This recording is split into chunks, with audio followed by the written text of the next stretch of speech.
Hoje a gente vai falar de um tema sensível, complexo e que atravessa história, alahá e vida cotidiana.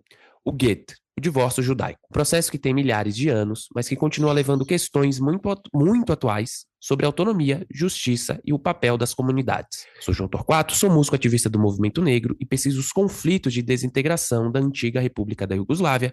Esse é o Eu Com Isso, podcast do Instituto Brasil-Israel. No episódio de hoje, a gente vai olhar, né, para o Get não só como um procedimento alárrico, mas com uma lente para discutir poder, igualdade e agência também, junto ao cuidado necessário nessas situações. Porque, no fundo, né, o Get coloca perguntas difíceis. Quem tem o direito de encerrar um vínculo, né? Como comunidades acolhem quem decide se separar?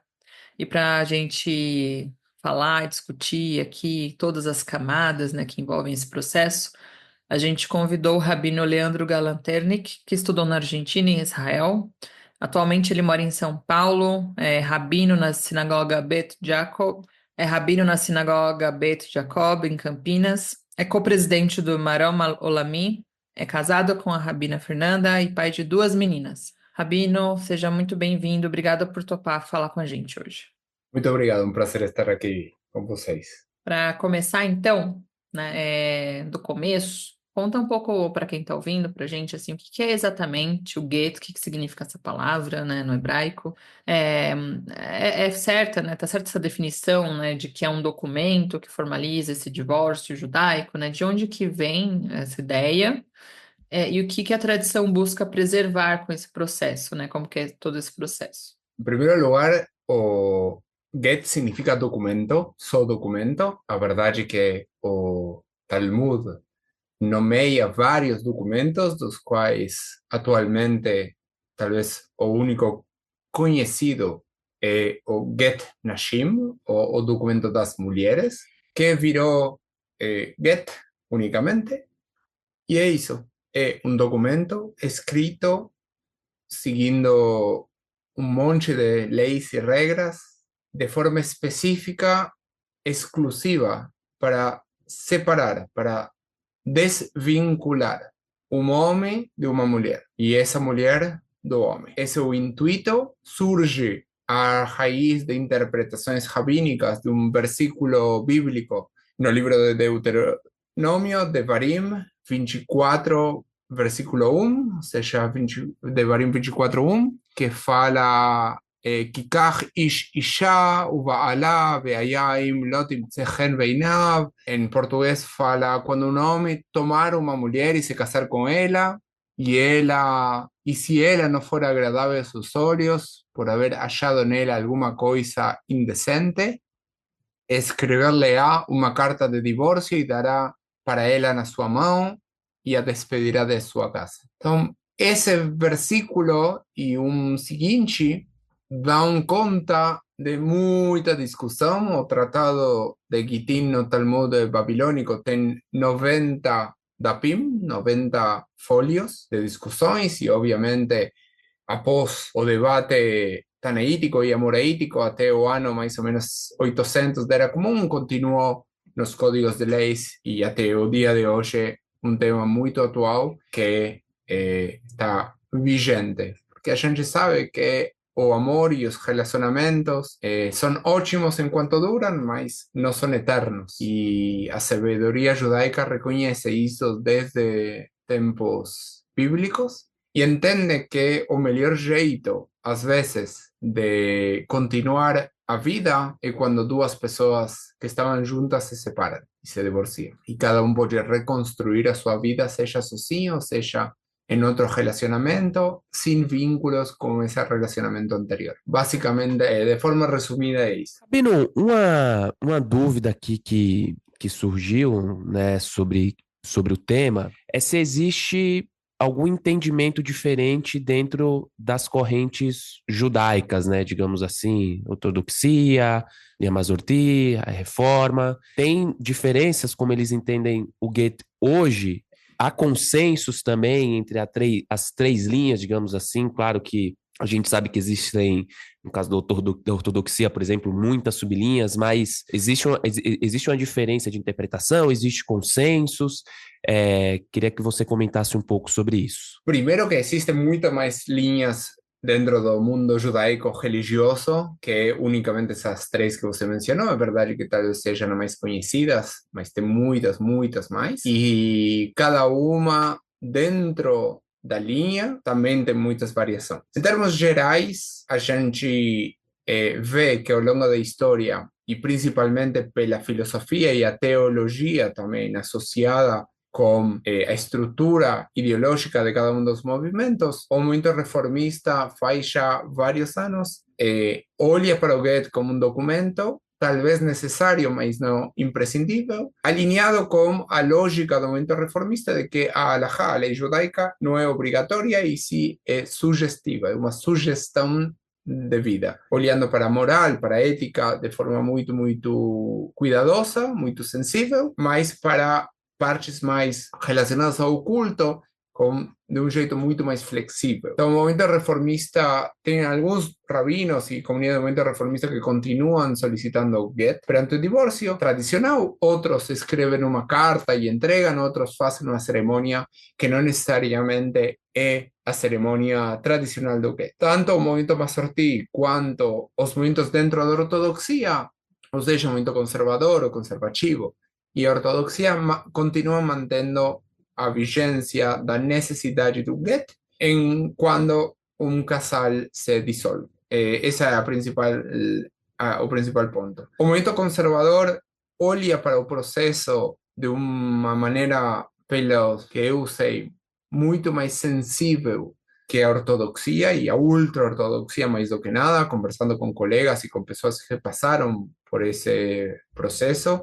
O movimento conservador, como um movimento alágico moderno, entende que muitas das questões associadas ao processo de escrita e entrega do get não precisam ser estritas. O que implica com isto? Implica que se a gente tem duas opções dentro da halajá, dentro da lei judaica, duas opções igualmente válidas de como fazer, não necessariamente precisamos fazer a mais estrita, a mais difícil. Isso a ortodoxia tem dificuldades para fazer.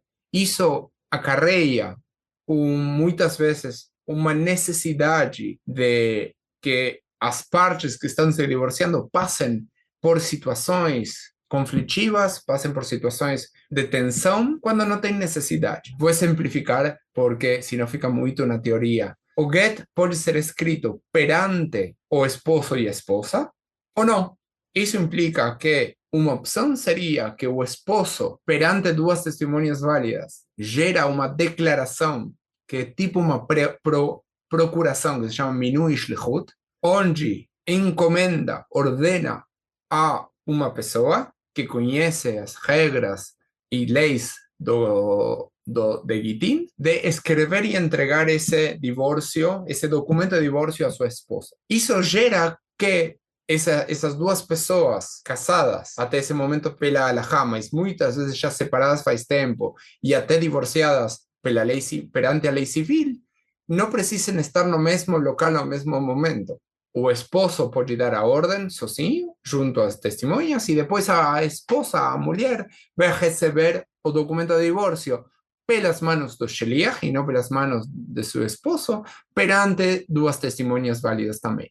O qual é o modus operandi mais comum dentro do movimento Masorti, a não ser que o casal que está se divorciando tenha bom relacionamento e escolham fazer isso diretamente para o outro. Essa é uma das diferenças, talvez mais marcantes, entre o movimento conservador e o movimento o líneas dentro da ortodoxia. Não sou especialista em como a ortodoxia lida com temas de get, pelo que sei, costuma ser assim. Eles preferem o que se chama Seder Get Rishon e não Seder Get Sheni. São os termos técnicos para diferenciar essas duas modalidades que acabei de descrever. Rabino, outra dúvida que surgiu aqui, se pensando numa relação ou num casamento homoafetivo que chega ao fim, como que seria esse processo do get? no caso dessa Primeiro que não configuração tem, de relação? primeiro que não tem get per se, o get já é, eu falo assim, o get já é complicado demais para complicar ainda mais. Isso significa que é verdade que reconhecemos que duas pessoas que a halajá não reconhece como kiddushin, ou seja, como um matrimônio válido, perante a lei judaica, possam se juntar e possam ter um relacionamento e também pode chegar ao final desse relacionamento. Eu sou partidário desses momentos fazer algum tipo de cerimônia que eles convenhada com as partes envolvidas, não necessariamente envolvendo a escrita y entrega de un GET per se. O GET, para que todos saiban, es un documento que precisa ser escrito a mão, que requiere muita prática, muita concentração, que requiere testemunhas ao longo do processo. Então, não é um processo simples, não é um processo simples. E entendendo que não teve Kiddushin, também não precisa ter GET. Mas como a religión en todo está nas nossas vidas, o debería estar nas nossas vidas para nos abrazar en momentos de transições, en momentos felices y complexos, eu sim acredito que pode ser uma boa ideia aportar desde a religião, desde a religiosidade e o conhecimento judaico, algum tipo de cerimônia também para enmarcar esse distrato entre as partes que tinham um contrato, mas não precisa de guerra. Ainda que, obviamente, tenha alguns movimentos internos de pessoas muito ligadas ao movimento LGBTQIA+, e desculpem se esqueci alguma das letras, mas a cada ano acrescenta mais uma e fica difícil de acompanhar, onde não precisa ter isso, mas se quiserem fazer todo o processo talvez mais tradicionalista ou dentro dos modelos tradicionais, e estão disponíveis a pagar pelo processo e a fazer o processo, talvez encontraria algum tipo de solução para isso. Mas não seria, não é minha recomendação rabínica, para nada. É um processo muito detalhista, como para entrar nisso por própria vontade, quando tem outros jeitos, tanto mais significativos, também para chegar ao mesmo objetivo. Entendi. E a mesma coisa acontece com um casal onde um dos membros é judeu e o outro dos membros não é judeu. A halajá também não reconhece Kiddushin, também não reconhece um casamento ali. E por isso não precisa de get. E, bom, existe, né, alguma situação, né, ou situações em que esse processo também acaba se tornando, pensando também numa forma de judaísmo mais ortodoxa, acredito, né? Eu acho que há correntes em que isso sequer faz sentido, né? Mas em que o gueto acaba se tornando uma ferramenta para abuso emocional, financeiro, comunitário, né? Tem um filme, né, que eu não sei se quem tá ouvindo viu, né, que é o Julgamento de Viviane Amsalem, da diretora, né, roteirista Ronit Elkabetz, tem no Prime, inclusive, quem tiver curiosidade para ver, que fala desse processo, né, que ocorre ali, no caso, de uma forma bastante abusiva, assim. Aí queria que você contasse um pouco, Leandro, como que isso chega, né, como que o rabino, né, nessa posição de rabino, lida com isso, né? Como que acontece o encaminhamento desse divórcio quando existe essa forma de manipulação. Isso vai mudar muito de tribunal rabínico a tribunal rabínico, de movimento a movimento. Quanto mais perto da ultra-ortodoxia, eles costumam fazer menos uso das ferramentas alágicas disponíveis para anular esse matrimônio. Temos, em primeiro lugar, vamos um pouco para trás. O versículo bíblico que eu falei fala que o homem dá nas mãos da mulher um documento. Eso entendido como que o proceso precisa ser iniciado pelo homem, também no momento conservador, no momento Massorti, isso é assim. O processo precisa ser iniciado pelo homem. Porém, a mulher também tem um rol, um papel. A mulher também tem um papel ativo na recepção desse get. Coisa que não foi sempre assim. Os primeiros séculos após a era talmúdica, o homem podia mandar esse get, escrever o get, e não necessariamente a mulher precisava aceitar esse get para ficar divorciada. Isso mudou, graças a Deus, e agora a mulher precisa aceitar o get. Se não quer aceitar o get, tem jeitos também de reconhecer que a mulher vai se beneficiar de estar divorciada. Um tribunal rabínico pode aceitar o get em nome dessa mulher. Agora, o inverso é mais complexo. Por quê? Porque o homem precisa iniciar o proceso. E aí entramos no que Amanda estava descrevendo, que em alguns círculos, lamentavelmente, tem, para a meu ver, Hilul Hashem, ou uma desacralização do nome de Deus e da tradição judaica, onde homens se aferram do seu direito e responsabilidade também de entregar o get, para não entregar o get num relacionamento muitas vezes abusivo, ou durante o relacionamento, ou às vezes só pós-divórcio, pós-separação. Tribunais rabínicos em Israel têm algumas ferramentas, por exemplo, tem pessoas que estão cumprindo prisão, estão na cadeia por não querer entregar o get. Isso é uma função, uma possibilidade, uma das ferramentas, e tem outras. O detalhe aqui é que o get precisa ser entregue e aceito livremente, ou seja, sobre nenhum tipo de coação. Isso implica que se o homem está sendo forçado, esse get pode ser inválido.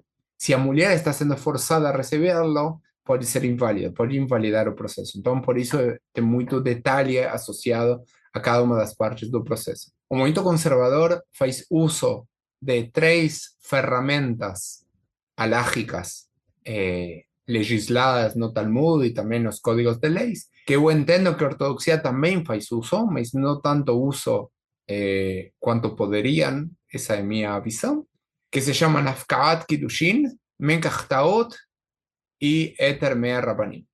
O primeiro deles, Afkaat Kiddushin, é o conceito de que um tribunal rabínico pode anular um casamento como se nunca tivesse existido. O segundo, Menkach Taut, também é a anulação do casamento feito por uma compra errada. Isso significa Menkach Taut, uma compra errada, uma compra com um erro.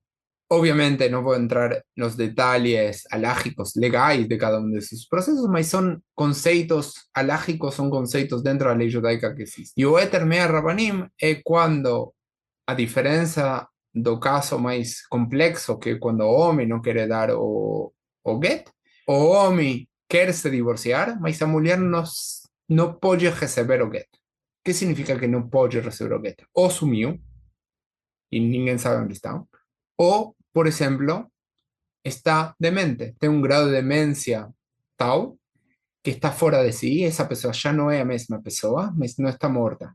Isso implica que o homem, perante o que se chama Jerem de Rabbeinu Gershom, que foi um rabino na Alemanha, França, essa parte, no ano 1000 da Era Comum, determinou que o judaísmo tinha que parar de aceitar o casamento de um homem com mais de uma mulher, coisa que está legislada desde tempos bíblicos, também tempos talmúdicos, e era comum que o homem tenha mais de uma mulher, porém, uma mulher nunca, na história judaica, teve mais de um esposo.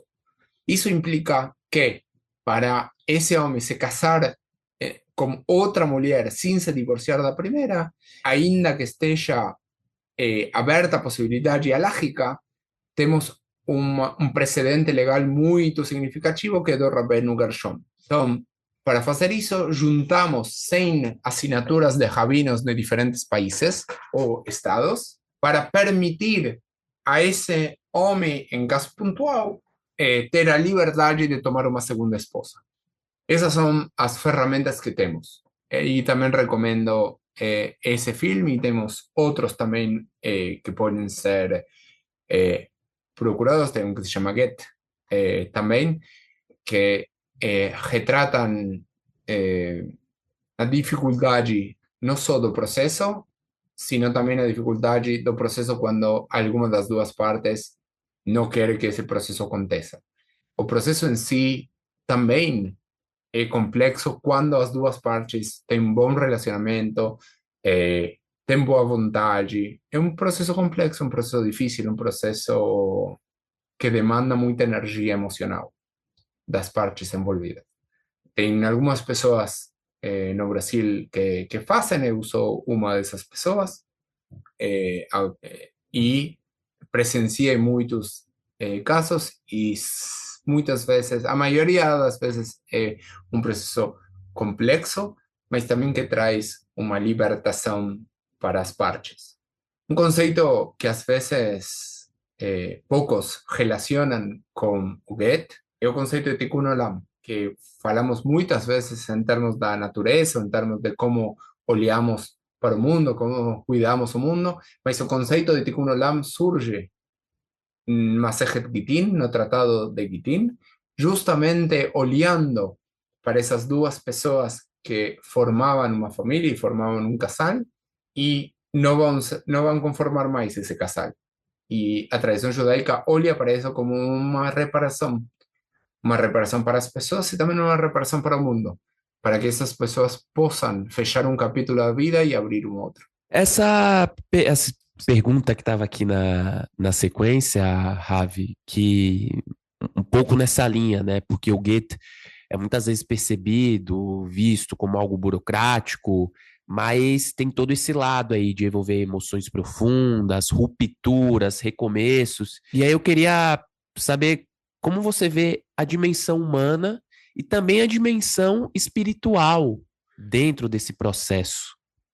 Cada pessoa é um mundo. Então, cada pessoa vai lidar com isso de um jeito muito diferente. Algumas pessoas chegam ao processo de Goethe após anos e anos e anos de separação, de divórcio, às vezes de divórcio relativamente tranquilo, outras vezes nada tranquilo. Alguns casais chegam ao processo de Goethe justo meses após o divórcio civil, e cada pessoa lida com isso de um jeito diferente. O que eu posso falar é que, com certeza absoluta, é um processo libertador para as duas pessoas envolvidas. Temos uma ideia que muitas vezes associamos, talvez hollywoodiana, de incluir Deus ou a divindade no momento do amor, no momento do relacionamento, né? Os casamentos são grandes e a gente muitas vezes escolhe trazer Deus para perto, para dentro da jupa, para dentro do relacionamento. E a tradição também, para enmarcar esse relacionamento e fazer dele kadosh, para fazer dele diferente, santo, santificado. E às vezes esquecemos que em momentos de quebra também precisamos nos afajar e nos conduzir segundo a própria tradição judaica e alahá, também para trazer esse aspecto espiritual ao relacionamento humano. Cada momento é diferente, cada reação é diferente. Eu presenciei entregas de Goethe, de Gittin, de pessoas divorciadas fazia 15, 17 anos, onde uma vez recebido o Goethe nas mãos, começam a chorar. Falando, olha, eu achei que estava totalmente livre disto. E não. E outros Gittin que a gente faz muito mais próximo ao momento do divórcio civil, que as pessoas falam, ok, recebi, pronto, e próximo capítulo. Então temos o leque de opções, tanto quanto a quantidade de humanos na Terra, acho.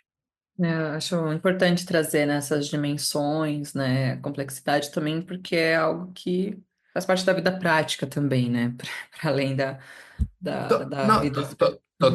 totalmente. E tem também todo um processo de acompanhamento rabínico que às vezes eu faço, às vezes faz outro colega, até chegar ao momento do Goethe, não? Que às vezes são anos de conversa, meses de conversas, entendendo todos os níveis de implicância que tem este procedimento e de mudança, tanto no relacionamento quanto em cada uma das pessoas envolvidas.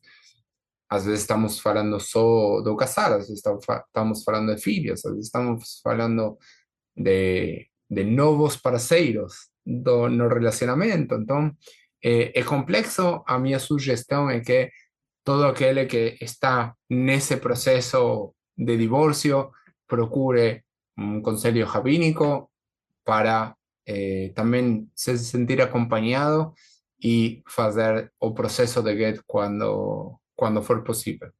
E, Rabino, você também é co-presidente do Marom Olami, né, que é um movimento global de jovens Masorti. E aí, pensando nessas gerações, né, de pessoas mais jovens, também nas que virão, né, o que que muda na forma como os jovens judeus entendem casamento que você tem observado, né? Eu acho que essa geração Z e a futura geração alfa aí, que são nossas filhas, vão crescer e vão ter uma visão completamente diferente, né? Como que você observa isso, né? Também, para além do casamento, também olhar para a separação, sobre responsabilidade afetiva, novas formas de relacionamento. Ah, mas você sente que há mais abertura para repensar esses processos, né? Para também uma abertura para se abrir para outras experiências. Como o que que você observa nessa geração? Observo primeiro que a espiritualidade está muito presente, a diferença da religiosidade. Acho que a institucionalização das religiões nos últimos 2 séculos, talvez, foi contrária ao aumento da espiritualidade e acredito que agora a gente está notando um aumento da espiritualidade em jovens, quando principalmente saem das telas do celular, que é um problema muito, muito sério, e adultos também. Mas a gente sabe, demograficamente falando, os casais que escolhem o casamento costumam se casar muito mais tarde, ter filhos mais tarde, mas eu vejo que no momento que esse casal decide ter um relacionamento talvez estandarizado, padronizado nos moldes tradicionais de casamento, eles procuram a tradição judaica, procuram a lei judaica para fazer isso dentro do aspecto não só religioso, mas também comunitário. Então, acho que a questão da tradição é muito, muito forte nesse sentido. Acredito que muitos não sabem o conceito do get, mas é importante e por isso agradeço também a oportunidade de estar falando sobre este tema, que muitas vezes não é tão sexy quanto outros, mas é necessário, e entender que às vezes esse compromisso que nos levou a nos unirmos em matrimônio com outra pessoa deveria se manter também em momentos complexos e em momentos tão complexos quando também precisamos o decidimos quebrar ese relacionamiento. En ese sentido, o compromiso o respeto debería ser mayor. Y no siempre vemos eso, lamentablemente. Y eso acho que es transgeracional, mas por otro lado, tenemos una generación muy fluida en muchos aspectos, mas en otros con valores también de más fluidos, que olham para os relacionamentos, cada um como o outro, como instituições e como mundo, de um jeito muito individualista, às vezes.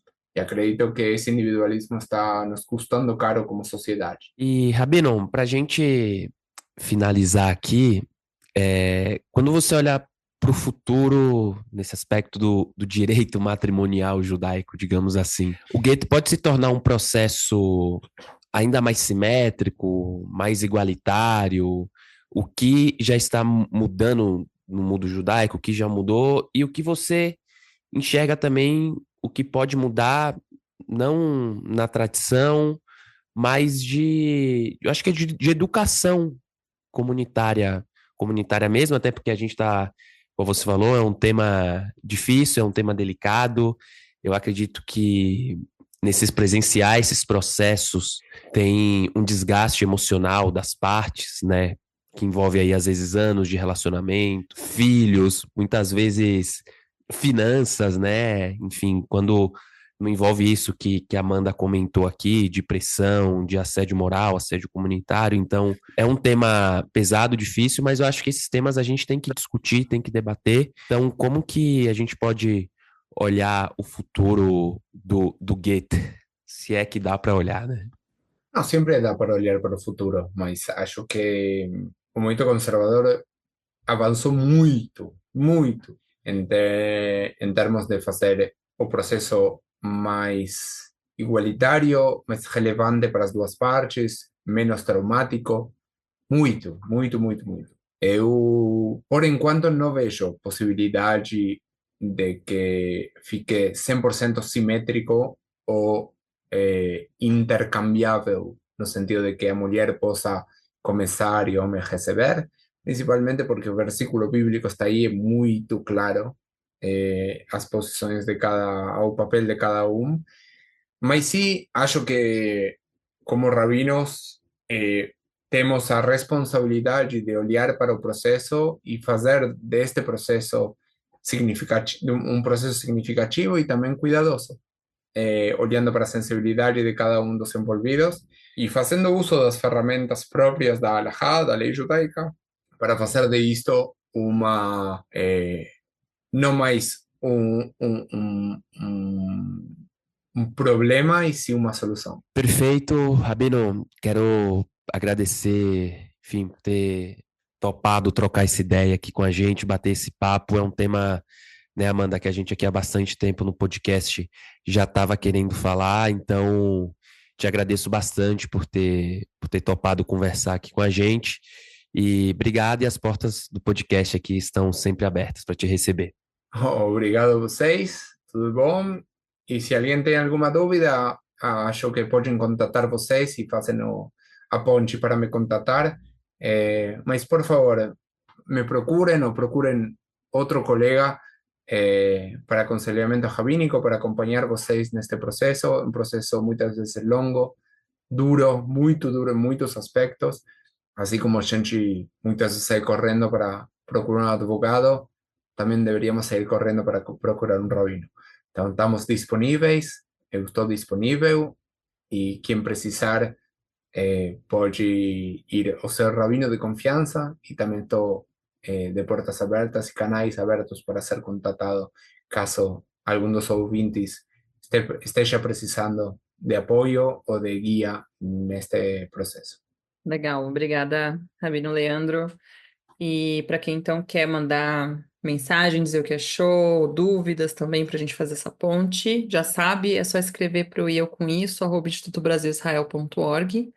A gente está em diversas plataformas de áudio, como o Spotify, Orelo, Apple Podcast, também no canal do YouTube do Instituto Brasil Israel. Não esquece de seguir o IB nas redes sociais e até quarta-feira que vem.